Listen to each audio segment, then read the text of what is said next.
तो shortcut question series में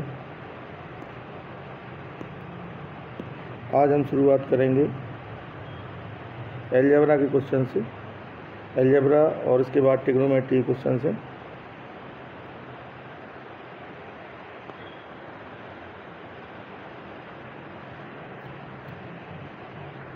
तो सबसे पहले हम क्वेश्चन लेते हैं और कॉम्प्लेक्स नंबर से शुरुआत करते हैं। तो पहला इसमें क्वेश्चन है, देखिए सबसे महत्वपूर्ण है। ये हम जितने भी क्वेश्चन आज करेंगे ये ज़्यादातर आपका जेईई मेंस, एनडीए और भी जो एग्ज़ाम होती हैं यूपी सीट वगैरह उनके क्वेश्चंस और आईआईटी जेईई के पुराने क्वेश्चंस इसमें शामिल हैं। तो हम प्रत्येक क्वेश्चंस को कुछ खास क्वेश्चंस हम छांट के लाए हैं जो विभिन्न कॉम्पिटिटिव एग्ज़ाम में शॉर्टकट तरीके से जिनको हम सॉल्व कर सकते हैं।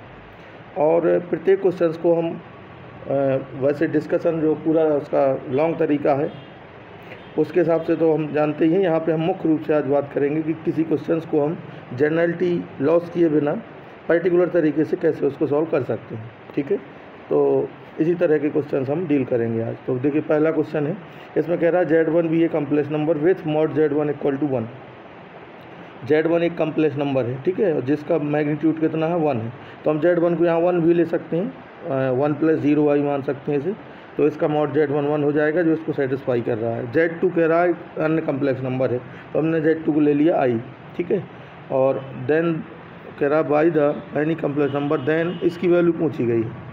तो देखिए यहाँ पे सब न्यूमेरिकल वैल्यू आ रही है। इसका मतलब है कि Z1 Z2 की कुछ पर्टिकुलर वैल्यू पे भी इसकी वैल्यू हमें वही मिल जानी चाहिए जो जनरल तरीके से मिलेगी। तो देखिए जो हमें सॉल्व करना है उसको हम लें तो हमें वैल्यू फाइंड करनी है Z1 - Z2 upon 1 - Z1 into Z2 बार के मॉड की। तो यहाँ पे हम सीधे वैल्यू पुट कर देते हैं जो हमने एज्यूम की है। Z1 की 1 है, Z2 की i है। 1 - Z1 1 और Z2 बार की वैल्यू हो जाएगी -i। भाई Z2 का बार क्या होगा -i। तो फाइनली हम अलग अलग मॉड भी लगा सकते हैं। 1 - i का मॉड अपॉन ये 1 + i का मॉड हो जाएगा। 1 - i का मॉड क्या होगा √a² + b² से √2, और ये भी कितना आएगा √2। कॉम्प्लेक्स नंबर का जो मैग्नीट्यूड हम निकालना जानते हैं। तो √2 कट के क्या हो जाएगा 1। इस तरह से इसकी वैल्यू 1 हो जाएगी। और भी हम कई वैल्यू चूज करेंगे तो उस पर भी ये वैल्यू 1 ही देगा। तो बस हमें इस चीज़ का ध्यान देना है कि क्वेश्चन का मतलब डिफाइन बना रहे, ऐसी वैल्यू हम चुन सकते हैं हमेशा Z1 Z2 की। बस क्वेश्चन अनडिफाइंड ना हो तो सारी वैल्यू के लिए हमें आंसर उसका मिल जाएगा। चलिए नेक्स्ट क्वेश्चन पे चलते हैं। इसमें Z1 Z2 Z3 3 complex number हैं जो कि कोलिनियर है और अर्गेंट प्लेन में है। देन Z1 Z1 बार 1 Z2 बार 1, ये डिटर्मिनेंट की वैल्यू पूछी गई। तो अब हमें यहाँ पे Z1 Z2 Z3 कोई 3 पर्टिकुलर कॉम्प्लेक्स नंबर ले सकते हैं जो कोलिनियर हो। कोलिनियर का मतलब एक ही रेखा में लाई करें। तो यहाँ पर देखिए Z1 अगर हम ले लें 1 + i, Z2 ले लें 1 + 0i और Z3 ले लें 1 - i। इनको अगर हम अर्गेंट प्लेन पे भी बनाएं तो देखिए 1 + i का मतलब है 1, 1 ये यहाँ होगा, 1, 0 यहाँ होगा, ये 1 1 हो गया। मैं ये दिखा रहा हूँ कि ये कोलिनियर कैसे हैं। 1 0 इधर होगा और 1 - i यानी 1, -1 ऐसे होगा। तो ये देखिए एक ही रेखा में लाई कर रहे हैं, तो इससे हमारा काम बन जाएगा। अब हम ये वैल्यू रखेंगे जो डिटर्मिनेंट हमसे पूछा गया उसमें। तो Z1 हमने माना है 1 + i, Z1 बार होगा 1 - i और 1 तो एज इट इज रहेगा। इसी तरह Z2 होगा 1 और Z2 बार भी क्या होगा 1 ही रहेगा और ये 1 पहले से दिया है। अब Z3 हमने जूम किया 1 - i, तो Z3 बार क्या होगा 1 + i और ये 1 रहेगा। अब हम यहाँ पे इसको सॉल्व भी एक्सपांड भी कर लें तो भी काम चल जाएगा और हम प्रॉपर्टी लगा दें। देखिए प्रॉपर्टी हम यहाँ पे अप्लाई कर रहे हैं कि R1 इम्प्लाइज R1 + R3। तो देखिए क्या हो जाएगा, R1 में हम R3 ऐड कर देंगे तो ये आएगा 2 और ये भी इसमें ऐड होगा तो ये 2 आएगा, ये भी इसमें ऐड होगा तो 2 आएगा और ये 1 1 1 और 1 - i 1 + i एंड 1। अब इसमें हम 2 कॉमन ले सकते हैं। जैसे ही 2 कॉमन लेंगे तो 2 रो इक्वल हो जाएंगी R1 और R2। 1 1 1 आएगा, ये भी 1 1 1 है पहले से। तो इसकी डिटरमिनेंट की वैल्यू आपकी 0 हो जाएगी। ठीक है। और इसको अब लिखने की ज़रूरत ही नहीं है। तो दो रो इक्वल होने से as R1 equal to R2 then determinant equal to 0, तो इसकी वैल्यू हमें यहाँ से 0 मिल जाएगी। ये भी हमने पर्टिकुलर ही किया है। चलिए आगे बढ़ते हैं।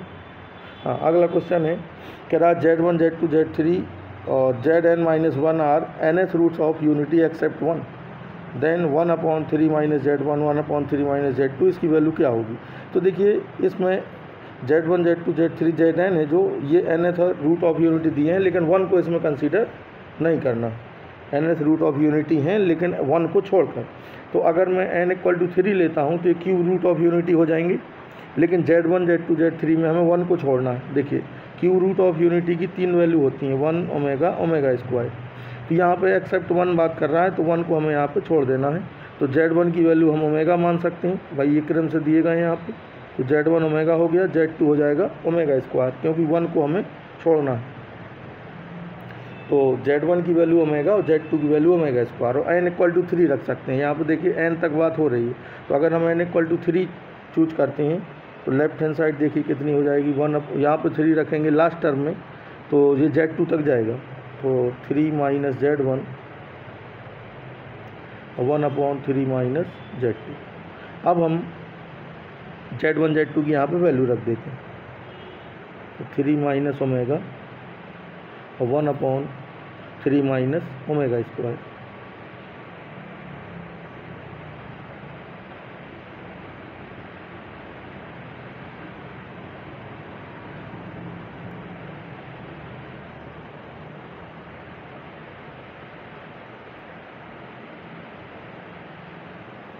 थोड़ा सा हैंग हो रहा है।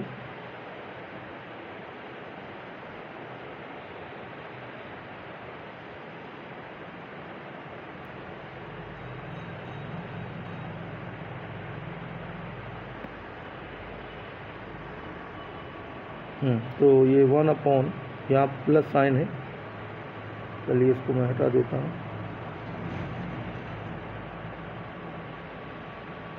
3 - ओमेगा स्क्वायर, इसको मैं सारे को हटा देता हूँ, ठीक है। इधर लिखते हैं 1/3 - ओमेगा प्लस 1/3 - ओमेगा स्क्वायर।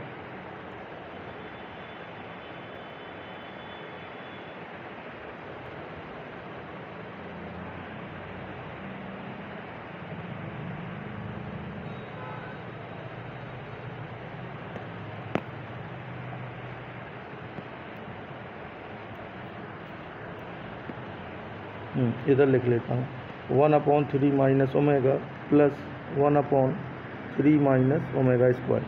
इसका एलसीएम लेना होगा हमें, तो 3 - omega square plus 3 - omega upon इनका मल्टीप्लाई होगा अपॉन में, तो 9 - 3 omega square -3 omega plus omega cube. तो देखिए न्यूमरेटर में क्या आएगा, ऊपर क्या था 3 - ओमेगा स्क्वायर और प्लस 3 - ओमेगा, तो ये 6 हो गया, और माइनस कॉमन लेंगे तो ये आएगा omega square plus omega upon में क्या हो जाएगा, ओमेगा की 1 है तो ये 10 हो जाएगा, और -3 कॉमन लेंगे तो ओमेगा प्लस ओमेगा स्क्वायर हो जाएगा। इसकी वैल्यू क्या होती है, 1 + ओमेगा प्लस ओमेगा स्क्वायर 0 होता है क्यूब रूट ऑफ यूनिटी में। ये रिलेशन आप जानते हैं। यहाँ से ओमेगा प्लस ओमेगा स्क्वायर की वैल्यू क्या आएगी, -1। इसी तरह यहाँ भी रख देंगे 3 × -1, तो ऊपर हो गया 7, नीचे हो जाएगा 30। अब देखिए n = 3 के लिए लेफ्ट हैंड साइड की वैल्यू कितनी आ रही है, n = 3 के लिए लेफ्ट हैंड साइड की वैल्यू 7/13 आई।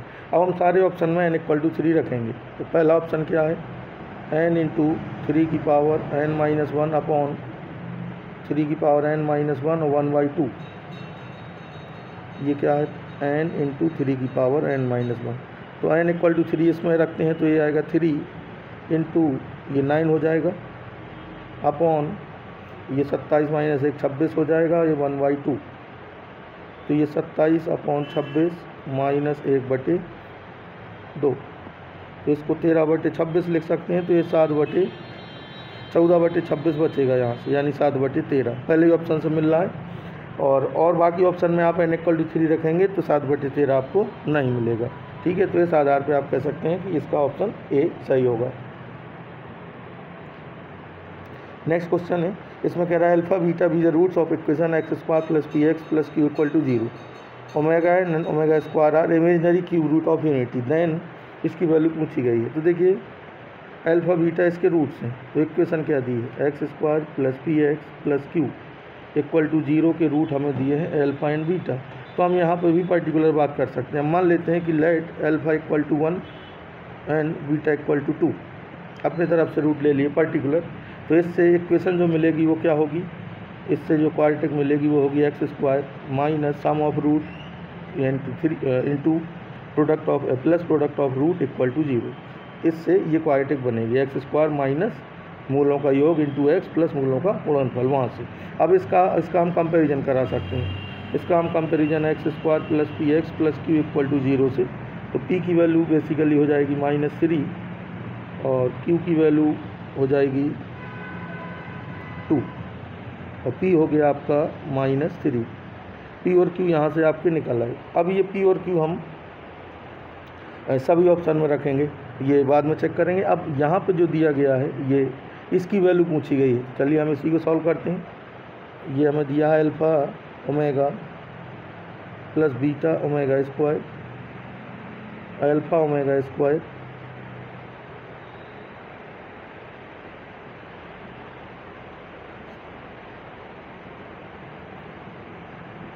यहाँ पर लिखते हैं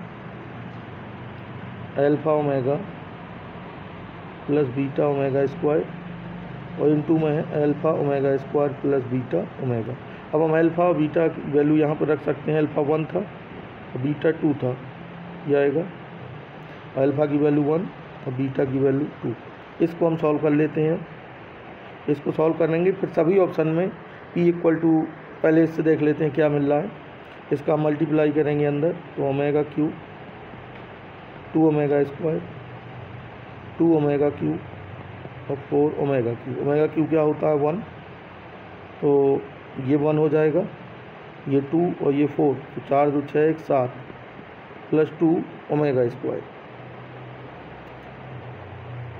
और पी और क्यू की जो वैल्यू मिली है हमें alpha omega square beta omega हमने यहाँ पर रख दिया। अब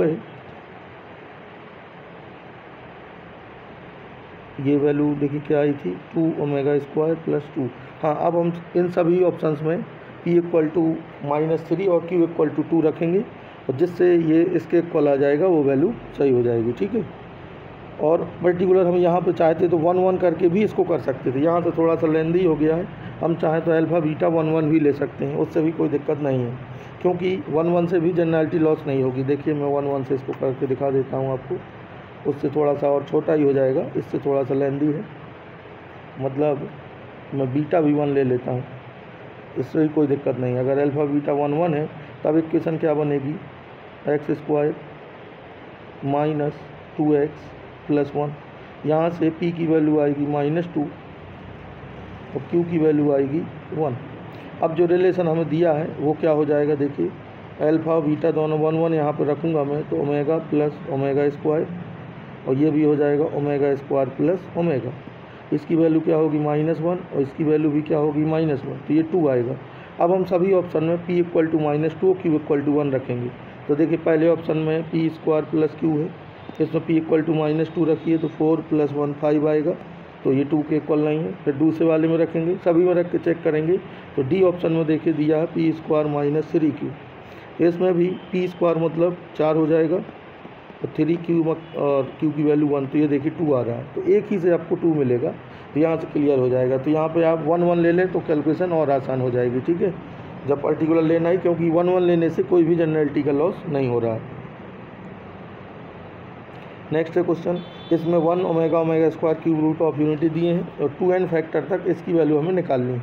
तो बहुत सिंपली इसमें अगर हम n इक्वल टू 1 ले लें, देखिए n इक्वल टू 1, तो 2n फैक्टर 1 रखेंगे तो 2 × n से 2 फैक्टर आएंगे, तो n इक्वल टू 1 पर जो लेफ्ट हैंड साइड है वो आएगी 1 minus omega plus omega square, 2 term आएंगी ओमेगा की पावर 4।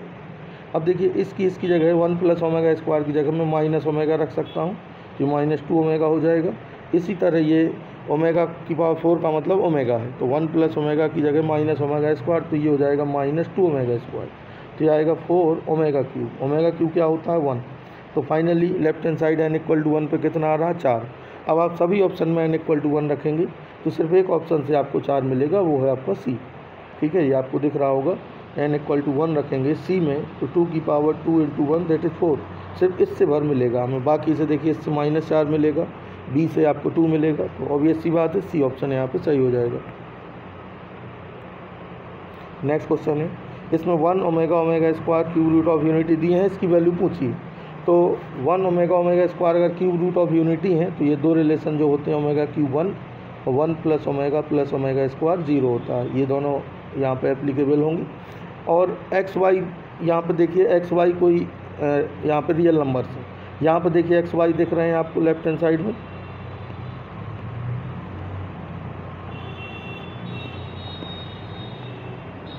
और ऑप्शन में भी एक्स वाई दिख रहे हैं, तो हम एक्स वाई की यहाँ कोई भी पर्टिकुलर वैल्यू ले सकते हैं। तो सबसे आसान एक्स वाई की वैल्यू क्या रहेगी, यहाँ पे एक्स वाई को हम 1 1 ले लेते हैं, यही हम राइट हैंड साइड में भी रख देंगे। Take x = 1 and y = 1। तो जो रिलेशन दिया है इसकी वैल्यू देखिए क्या हो जाएगी, x + y का square, x omega y omega square का whole square, x omega square और y ओमेगा का होल स्क्वायर। एक्स वाई जब हम 1 1 पुट कर देंगे इसमें तो देखिए क्या होगा, एक्स वाई की जगह 1 1 रखेंगे तो ये 4 हो जाएगा, और यहाँ पे आएगा ओमेगा प्लस ओमेगा स्क्वायर का होल स्क्वायर, यहाँ पे आएगा ओमेगा स्क्वायर प्लस ओमेगा का होल स्क्वायर, और ओमेगा प्लस ओमेगा स्क्वायर की वैल्यू क्या होगी -1, इसका स्क्वायर, यहाँ भी -1 का स्क्वायर, तो 4 और 1 1, ये कितना आएगा 6।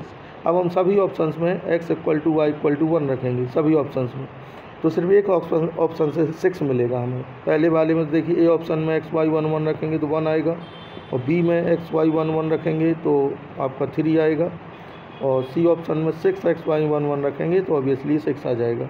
तो इस तरह बड़ी आसानी से यहाँ पे ही सॉल्व हो जाएगा।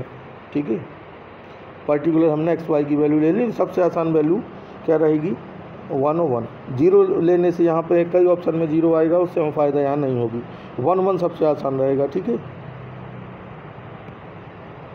नेक्स्ट क्वेश्चन है 1 omega square omega cube omega की पावर n-1, ये nth रूट ऑफ यूनिटी है, और यहाँ पे हम n = 3 ले लेते हैं सीधे। n = 3 ले लेंगे तो सीरीज कहाँ तक जाएगी 1 - ओमेगा × 1 - ओमेगा स्क्वायर तक। इस वाले टर्म से हमें पता करना होता है लास्ट टर्म से, क्योंकि लास्ट टर्म क्या था 1 - ओमेगा की पावर n-1, इसमें n = 3 रखा जाएगा तो ये दो टर्म आएंगे सीरीज के, ये n = 3 पर दो टर्म आएंगे, क्योंकि लास्ट टर्म क्या है 1 - ओमेगा की पावर n-1। अब हम इसको सॉल्व करते हैं, फिर n = 3 सभी ऑप्शंस में रखेंगे। n = 3 हम लेके यहाँ पे क्वेश्चन को सॉल्व कर रहे हैं। 3 के लिए लेफ्ट हैंड साइड के दो टर्म आएंगे। अब इसका मल्टीप्लाई करते हैं, तो ओमेगा क्यूब की वैल्यू 1 होती है तो 1 1 ये 2 हो जाएगा, और इसमें माइनस कॉमन ले लेंगे तो ओमेगा प्लस ओमेगा स्क्वायर, इसकी वैल्यू -1 होती है, तो फाइनली ये 3 हो जाएगा। अब n = 3 हम सभी ऑप्शंस में रखेंगे, और क्योंकि n के फॉर्म में ऑप्शन दिए हैं तो n = 3 सभी ऑप्शंस में रखेंगे, तो सी वाले से हमें क्या मिल जाएगा, पहले वाले का तो 0 आ रहा है a का, तो वो तो वैसे भी रॉन्ग होगा क्योंकि 3 वैल्यू आ रही है, और n = 3 रखने पर 3 वैल्यू हमें सी से मिल रही है, इसे डी से 9 मिलेगी, तो ऑब्वियस सी बात है ऑप्शन इसका सी हो जाएगा। दो टर्म आएंगे n = 3 के लिए, क्योंकि लास्ट टर्म nth टर्म से हमें निकालना पड़ता है, ओमेगा की पावर n-1 तक है इसलिए। हाँ, अगला क्वेश्चन 8 है, इसमें z = दिया है x + iy, और z की पावर 1/3 दिया p + iq, then x/p y/q इसकी वैल्यू पूछी गई। तो यहाँ पे हम z मान लेते हैं, z को हम ले लेते हैं 1, और z 1 लेने का मतलब है x 1 हो जाएगा y 0 हो जाएगा, और z = 1 + i को अब हम इसमें पुट करेंगे, z की पावर 1/3 + p + iq ये दिया है। z हमने यहाँ क्या अज्यूम किया है 1 + 0i, यहाँ पर रखेंगे तो 1 की पावर 1/3 और p + iq, और z की 1 की पावर 1/3 की 3 वैल्यू होती हैं 1 ओमेगा स्क्वायर, तो यहाँ पे 1 को तो हमें छोड़ देना है क्योंकि ये कम्प्लेक्स नंबर है। तो दूसरी वैल्यू क्या होती है इसकी ओमेगा को हम ले लेते हैं, ओमेगा स्क्वायर लेके भी कर सकते हैं। ओमेगा की वैल्यू अब हमें रखनी पड़ेगी यहाँ पे, ओमेगा होता है -1/2 plus i root 3/2 equal to p plus i q. इनका कंपेरिजन कराएंगे तो पी आएगा -1/2 तो क्यू आएगा रूट 3/2। ये दोनों वैल्यू अब हम यहाँ पर रखेंगे, जो रिलेशन जिसकी वैल्यू हमें पूछी गई। हमें वैल्यू निकालना है x अपॉन पी और y अपॉन क्यू, और अपॉन में है P square plus Q square. इसकी वैल्यू फाइंड करनी है। तो x हमने कितना लिया है 1, और p कितना आया है -1/2, और y 0 है, 0 अपॉन 1 0 ही होगा, 0 अपॉन ये क्यू रूट 3/2 0 आएगा, और P square plus Q square इसकी वैल्यू 1 आएगी। ये देखिए P square plus Q square आएगा 1/4, और रूट 3/2 का होल स्क्वायर ये 1 आएगा। तो फाइनली क्या आ रहा है ये -2। यहाँ से इसकी वैल्यू -2 इस तरह आ जाएगी। तो यहाँ पे हमने क्या किया है, ध्यान रखिए, जेड को हमने लिया है 1 + 0y। बेसिकली हमने रियल नंबर ले लिया क्योंकि यहाँ पे कोई जनरलिटी लॉस नहीं हो रही है, तो हमने रियल नंबर भी ऐसा लिया है जिसका इमेजिनरी पार्ट 0 है। ठीक है, मतलब z इक्वल टू हमने 1 + 0y, बेसिकली हमने रियल नंबर ले लिया सीधे।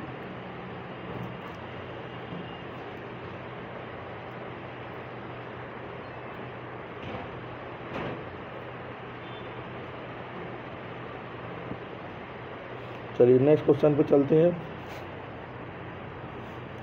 हाँ, इसमें mod z equal to 1 given है, ओमेगा दिया है z - 1 upon z + 1, then real part of omega, real omega पूछा गया। तो चूंकि देखिए मॉड z 1 है तो हमें z यहाँ पर्टिकुलर चुन लेते हैं, z इक्वल टू i, और z इक्वल टू i का अगर हम मॉड निकालें तो ये आएगा √0 का स्क्वायर प्लस 1 का स्क्वायर, मतलब z इक्वल टू i का मैग्नीट्यूड 1 होगा। तो मॉड z इक्वल टू 1 को ये सेटिस्फाई कर रहा है, यानी z को हम यहाँ पे i ले सकते हैं। अब आते हैं जिसकी वैल्यू पूछी गई है, हमें ओमेगा का रियल पार्ट पूछा गया। तो पहले हम ओमेगा को सॉल्व कर लेते हैं। ओमेगा कितना है, z - 1 अपॉन z + 1, z हमने ज्यूम किया है i, तो i - 1 अपॉन i + 1। अब हम इसे सॉल्व करेंगे, a + ib की फॉर्म में बदलेंगे, वहाँ से हम ओमेगा का रियल पार्ट निकाल लेंगे। तो इसमें हमें यहाँ पर रेशनलाइज करना पड़ेगा इसको। तो इसका कंजुगेट, डिनोमिनेटर कंजुगेट होगा 1 - i, 1 + i है डिनोमिनेटर में, ऊपर नीचे हमने मल्टीप्लाई किया 1 - i से, और इसमें माइनस कॉमन ले लिया जो पहले से था 1 - i। तो जब 1 - i से ऊपर नीचे गुणा होगा तो होल स्क्वायर हो जाएगा।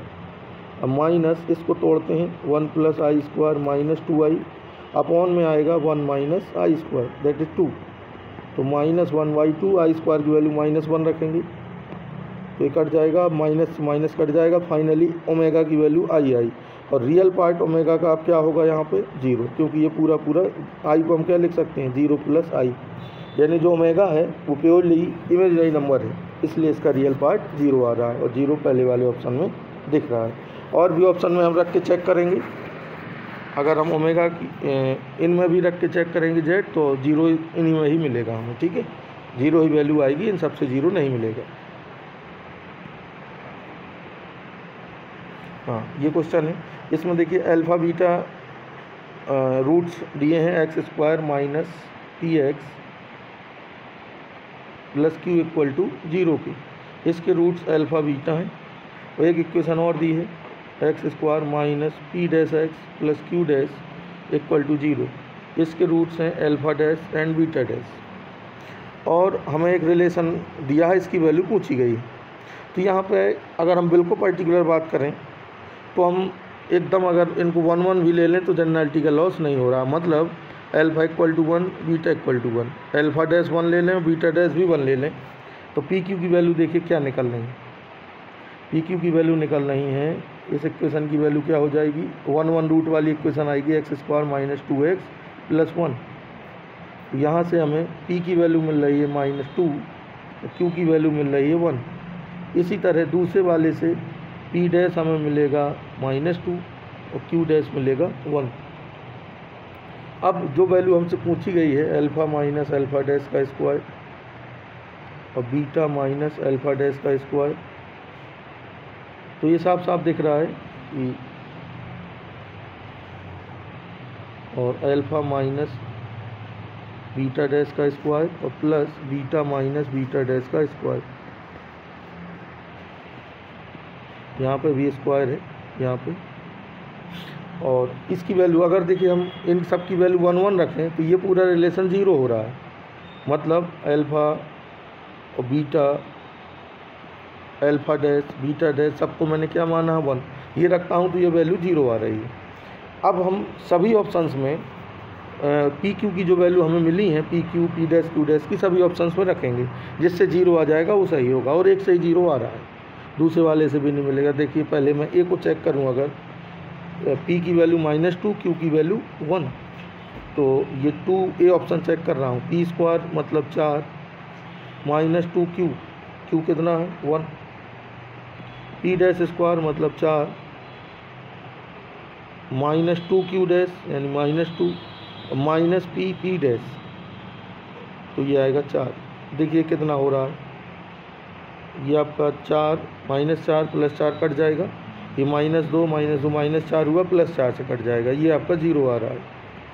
अब देखिए बी ऑप्शन में भी अगर हम रख के देखें, वैसे ये ऑप्शन सही है, बी में भी रख के दिखा देते हैं। बी में अगर रखते हैं पी स्क्वायर मतलब 4 2q मतलब 2 plus P dash square, P dash square का मतलब 4 -2 क्यू डैश यानी -2 और -q क्यू डैश, तो ये आएगा 1। ये देखिए 0 नहीं हो रहा होगा, तो ये आपका -4 हुआ तो +4 से कट जाएगा, 4 - 1 3, ये आपका 6 आ रहा है। इसी तरह किसी ऑप्शन में और हमें 0 नहीं मिलेगा, तो सबसे आसान आपका यहीं से हो जाएगा। मतलब सारे रूट्स को हमने 1 1 ले लिया, तो जिस एक्सप्रेशंस की वैल्यू पूछ रहा था इसकी वैल्यू 0 आई, और फिर हमने सभी ऑप्शन में पी क्यू की जो वैल्यू हमें यहाँ पे मिल रही थी वो सभी ऑप्शन में रखी, तो 0 हमें एक से ही मिल रहा है ए ऑप्शन से। तो इस तरह ए हो गया यहाँ पे, ठीक है। अब अगला क्वेश्चन है, अगले में कह रहा है if one root of equation x² + px + q = 0, इसका कह रहा है एक रूट दूसरे का स्क्वायर है। तो हम वैसे तो रूट हम 2 और 4 भी मान सकते हैं, क्योंकि 2 का स्क्वायर क्या है 4, और हम बिल्कुल पर्टिकुलर अगर जाने की कोशिश करें तो हम रूट को 1 1 ले लेते हैं। पहले हम 1 1 से चेक करते हैं, क्योंकि 1 1 भी अगर रूट मानते हैं तो यहाँ भी वो चीज़ फुलफिल हो रही है कि एक रूट दूसरे का स्क्वायर है, क्योंकि 1 का स्क्वायर 1 होता है, ठीक है। यहाँ से हमें पी क्यू क्या मिल जाएंगे, अगर रूट्स हम 1 1 अज्यूम करते हैं तो इक्वेशन मिलेगी x² - 2x + 1, तो p मिलेगा -2 और q मिलेगा 1। अब हम सभी ऑप्शन में वैल्यू रखते हैं, जिसमें सेटिस्फाई कर जाएंगे वो सही होगा। तो चलिए पहले में रखते हैं p = -2 और q = 1, तो ये हो जाएगा -8 और 1 × 3p - 6 - 1 + q² यानी 1, तो ये आया -8 और +7 + 1, तो ये 0 आ रहा है। अब देखिए बी ऑप्शन में रखेंगे तो 0 नहीं मिलेगा, हमें एक सही मिलेगा। बी में रखते हैं p = -2 तो -8, q = 1 रखेंगे, 3p यानी -6 + 1 + q² यानी 1, तो ये कितना आएगा -8 + 5 + 1, तो ये देखिए 0 नहीं हो रहा है। इसी तरह सी ऑप्शन में भी रख के देख लीजिए, किसी में 0 नहीं आएगा। सी ऑप्शन में p = -2 रखेंगे तो -8, q = 1 और 3p यानी -6 - 1 + q² यानी 1, तो -8 -7, इसमें भी 0 नहीं आ रहा, किसी डी वाले से भी नहीं मिलेगा, आप चेक कर सकते हैं। तो इसमें बड़े आसानी से हमारा ऑप्शन ए आ जाएगा बिना कैलकुलेशन करें, ठीक है। हमें यहाँ पे रूट्स क्या अज्यूम कर लिए, क्योंकि कंडीशन दी गई थी कि 1 root is square of other, तो हमने यहाँ पे एक रूट 1 ले लिया, दूसरा रूट भी 1 ले लिया। इससे हमारी जो कंडीशन थी वो फुलफिल हो रही थी, क्योंकि 1 का स्क्वायर भी 1 ही होता है, इसलिए यहाँ पे ये काम हमारा बन गया। चलिए नेक्स्ट क्वेश्चन है, Z1 Z2 कोई 2 कॉम्प्लेक्स नंबर हैं और इस एक्सप्रेशन की वैल्यू पूछ रहा है। एक्सप्रेशन से Z1 + √Z1² - Z2² का mod plus mod Z1 - √Z1² - Z2² और पूरे का मॉड। तो यहाँ पे बिल्कुल सिंपल अगर हम बात करें, 2 कॉम्प्लेक्स नंबर Z1 Z2 हम यहाँ इक्वल भी ले लें तो भी कोई दिक्कत नहीं है, क्योंकि इक्वालिटी से जनरलिटी का लॉस नहीं हो रहा है, और हम सीधा Z1 Z2 दोनों को 1 1 ले रहे हैं, ठीक है। और Z1 Z2 1 1 लेंगे तो इसकी वैल्यू देखिए क्या आएगी, यहाँ पे 1 1 रखिए 1, और Z1² - Z2² 0 हो जाएगा, प्लस यहाँ भी 1 और ये 0 हो जाएगा। तो ये देखिए आया mod 1। तो ये फाइनली mod 1 प्लस mod 1 यानी 2 आएगा ये। अब हम क्या करेंगे, सभी ऑप्शन में Z1 Z2 की जगह 1 1 रखेंगे तो देखेंगे किससे 2 आएगा। ए ऑप्शन में क्या है mod Z1 और यहाँ पे 1 रखेंगे Z1 तो mod 1 का मान 1 होगा। बी में भी mod Z2 है तो mod 1 1 ही आएगा। सी में Z1 प्लस Z2 का mod है तो 1 प्लस 1 का mod यानी 2 का mod जैसे 2। तो ऑब्वियस सी बात है, बड़ी आसानी से हमें यहाँ पे सी ऑप्शन मिल जाएगा। सीधे ही दिख रहा है कि 1 1 लेने से हमें सी ऑप्शन मिल रहा है। ठीक है, चेक करने की भी जरूरत नहीं, बड़े आसानी से सॉल्व हो जाएगा ये।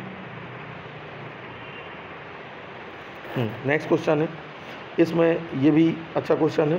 कह रहा Z1 Z2 Z3 are the vertices of an equilateral triangle in the argand plane, then Z1 square plus Z2 square something something is true for k equal to 1 और k इक्वल टू 2 और k equal to 3 और k equal to 4। k की value find करनी है। मतलब मैं हिंदी में से कहूँ तो Z1 Z2 Z3 तीन संभावित त्रिभुज के 3 शीट्स दिए गए और एक रिलेशन दिया है, उससे हमें k की वैल्यू फाइंड करनी है। तो यहाँ पे हम ऐसे वर्टिसेस अब हम चुन सकते हैं जो इक्विलेटरल ट्रायंगल बनाएं, तो हम यहाँ रख के पर्टिकुलर करके वहाँ से हम k की वैल्यू फाइंड कर सकते हैं। बस हमें ये ध्यान देना है कि Z1 Z2 Z3 हमें इस तरह लेने हैं कि उनसे इक्विलेटरल ट्रायंगल बने। तो देखिए मैं इसका ग्राफ भी अगर बनाऊँ तो पहला कम्प्लेक्स नंबर हमने लिया Z1 इक्वल टू 1 मतलब 1, 0, इसको हम ऑर्डर पेयर में लिखें। दूसरा है -1 तो -1 प्लस 0 आई, तो ये आर्गेंट प्लेन में बना रहा हूँ मैं। भाई Z1 इक्वल टू 1 का क्या मतलब है, Z1 इक्वल टू 1 का मतलब है 1 प्लस 0 आई और Z2 का मतलब है -1 प्लस 0 आई और इसका मतलब है 0 प्लस √3 आई, जो तीसरा है। ठीक है, तो 0 प्लस इसका जो ऑर्डर पेयर आएगा वो 0, √3 आएगा, जो कि यहाँ होगा। मैंने आर्गेंट प्लेन में जो 3 कम्प्लेक्स नंबर अज्यूम करे हैं उनको ऑर्डर पेयर में लिख के उनको बनाया, ये बना है। तो देखिए ये इक्विलेटरल ट्रायंगल बन रहा है इनसे, और हम कोई भी साइड्स निकालें तो उसकी लेंथ 2 आएगी। देखिए ये 2 1 1 2 हो जाएगी। ये भी बीच की दूरी से निकालें तो ये 2 आ रही होगी। देखिए 1 - 0 का स्क्वायर और 0 - √3 का स्क्वायर, तो ये 4 आ रहा है अंदर, तो ये 2 आएगा। ये भी 2 है और ये लेंथ भी 2 है, तो इक्विलेटरल ट्रायंगल है। तो अब हम यहाँ से क्लियर है कि Z1 Z2 Z3 जो हमने अज्यूम किए हैं वो ठीक है। अब हम इन्हीं को जो रिलेशन दिया है उसमें रखेंगे, Z1 square plus Z2 square plus Z3 square और k times Z1 Z2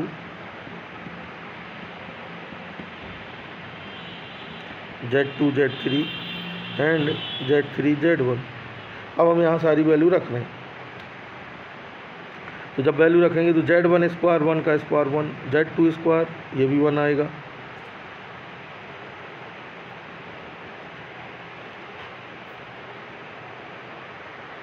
Z1 square का मतलब 1 और Z2 स्क्वायर -1 का स्क्वायर ये भी 1 और Z3 स्क्वायर आएगा 3i स्क्वायर।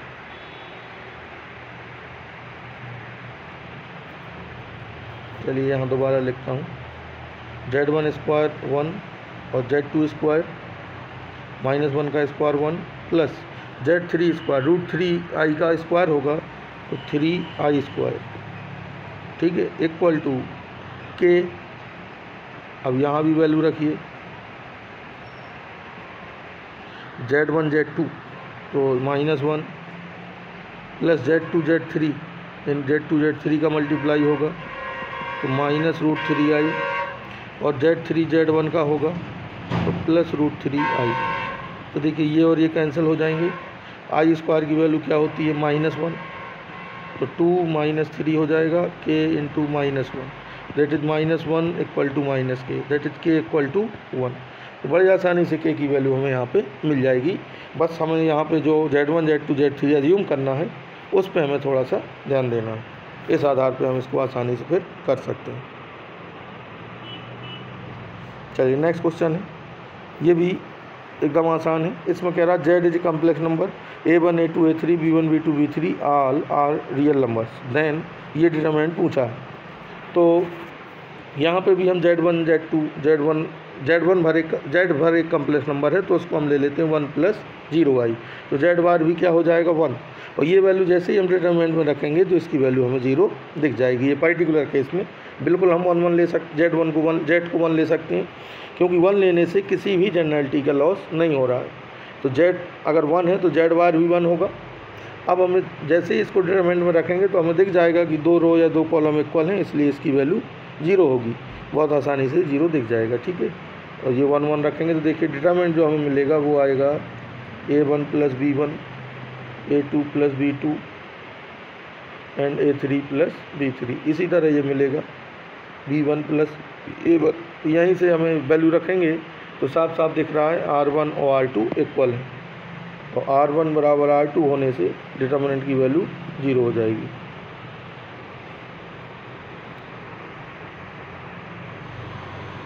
हाँ, नेक्स्ट क्वेश्चन है, इसमें देखिए मॉड जेड 1 दिया है, यानी हम जेड ऐसा जेड यहाँ पे अज्यूम करेंगे कि उसका मैग्नीट्यूड 1 आवे, क्योंकि ये गिवन है हमें। If mod Z equal to 1 then 1 + z upon 1 minus Z bar की पावर n और plus 1 + z upon 1 + z bar upon 1 + z की पावर n।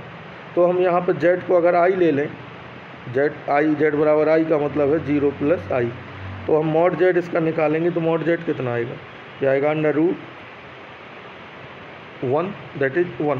तो मॉड जेड 1 आ रहा है, यानी हम जेड को आई ले सकते हैं, क्योंकि जेड को आई लेने से मॉड जेड 1 हमें मिल रहा है। ये कंडीशन भी हमें फुलफिल रखनी होगी, क्योंकि हमें मॉड जेड 1 दिया है, तो हम ऐसा जेड ही मान सकते थे कि जिसका मैग्नीट्यूड 1 हो। तो ये तो हमें मिल गया। अब अगर जेड को हमने आई माना है और आई को अगर हम अर्गेन प्लेनो बनाएं तो 0,1 इसके ऑर्डर पेयर होंगे, ये जेड बनेगा। तो अब ये सी बात है, इसका मैग्नीट्यूड कितना है, इसका आर्गूमेंट कितना है, π/2। यानी z इक्वल टू आई लेने से पर्टिकुलर हमें आर्गूमेंट मिल रहा है π/2 और z इक्वल टू आई हमने अज्यूम किया। अब हम जिसकी वैल्यू निकालनी है उसको लिखते हैं। वैल्यू हमें फाइंड करनी है 1 + z upon 1 minus Z bar की पावर n और 1 माइनस जेड बार अपॉन 1 + z की पावर n। तो n हमें लेफ्ट हैंड में भी दिख रहा है और ऑप्शन में भी n दिख रहा है, तो n की हम कोई भी पर्टिकुलर वैल्यू यहाँ पर ले सकते हैं। तो यहाँ पर सबसे आसान n की पर्टिकुलर वैल्यू रहेगी 1 लेने से एक्सप्रेशन छोटा ही रहेगा। तो हमने n इक्वल टू 1 चुन लिया पर्टिकुलर, ये भी ध्यान रखिए। z इक्वल टू हमने आई एज्यूम किया, उससे मॉड z इक्वल टू 1 की कंडीशन फुलफिल हो रही थी। अब n के टर्म्स में था तो n इक्वल टू 1 हमने लिया है, और यही सभी ऑप्शंस पर हम n इक्वल टू 1 हम सभी ऑप्शंस में रख के चेक भी कर सकेंगे। तो n इक्वल टू 1 पर ये एक्सप्रेशंस हो जाएगा 1 प्लस, अब हम n इक्वल टू 1 और z इक्वल टू आई इसमें रखते हैं, तो ये देखिए क्या हो जाएगा,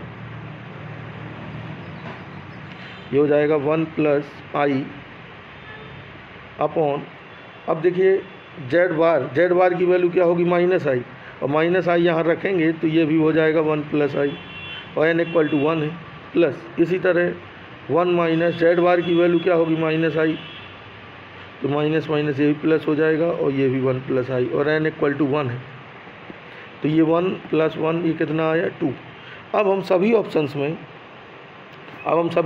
में n इक्वल टू 1 रखेंगे और z इक्वल टू i रखेंगे, और जहाँ आर्गूमेंट की ज़रूरत होगी वहाँ π/2 रखेंगे। तो पहला ऑप्शन है 2 cos n times argument of z। तो ज़रा n इक्वल टू 1 रखिए इसमें, तो 2 n 1 रख दिया, आर्गूमेंट ऑफ z भी रख दीजिए, कितना आया है π/2, आर्गूमेंट ऑफ z कितना आया है π/2। यहाँ से सॉरी ये वैल्यू मैं यहाँ पे गलत लिख गया हूँ, 1 + z बार अपॉन 1 + z। हाँ, तो cos π/2 क्या होता है 0, तो ये वैल्यू क्या आएगी 0। इसी तरह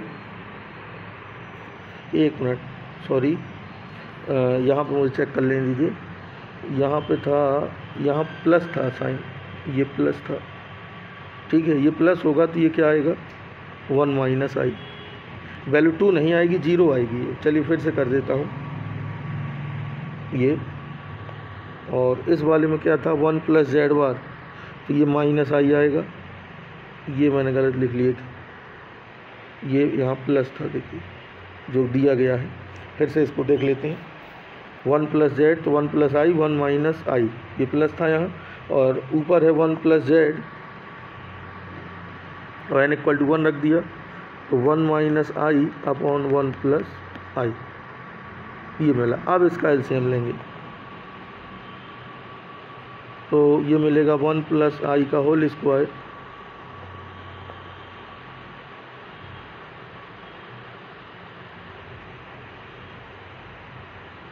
और 1 माइनस आई का होल स्क्वायर अपॉन 2। ठीक है, इस सब से देखिए फिर से चेक कर लेते हैं। 1 प्लस आई अपॉन 1 माइनस आई, जेड बार की वैल्यू माइनस आई होगी, ऑब्वियस सी बात है। ठीक है, n=1 लिया। 1 प्लस जेड बार मतलब 1 माइनस आई 1 प्लस आई, इसका एलसीएम लेंगे तो 1 प्लस आई का होल स्क्वायर अपॉन में 2। अब इसे तोड़ते हैं तो ये आएगा, देखिए 1 प्लस आई स्क्वायर प्लस 2i, अब 0 आ जाएगा ये। और ये आएगा 1 प्लस आई स्क्वायर माइनस 2i, 1 आई स्क्वायर कट जाएंगे, 1 आई स्क्वायर 2i तो 0, और 0/2 क्या आएगा 0। तो अब n=1 हम सभी ऑप्शन में रखेंगे, आर्गूमेंट π/2 रखेंगे। तो पहले ऑप्शन से क्या मिल रहा है 0, यही वाला सही है। मैं वहाँ पे पहले साइन गलत लगा लिया था।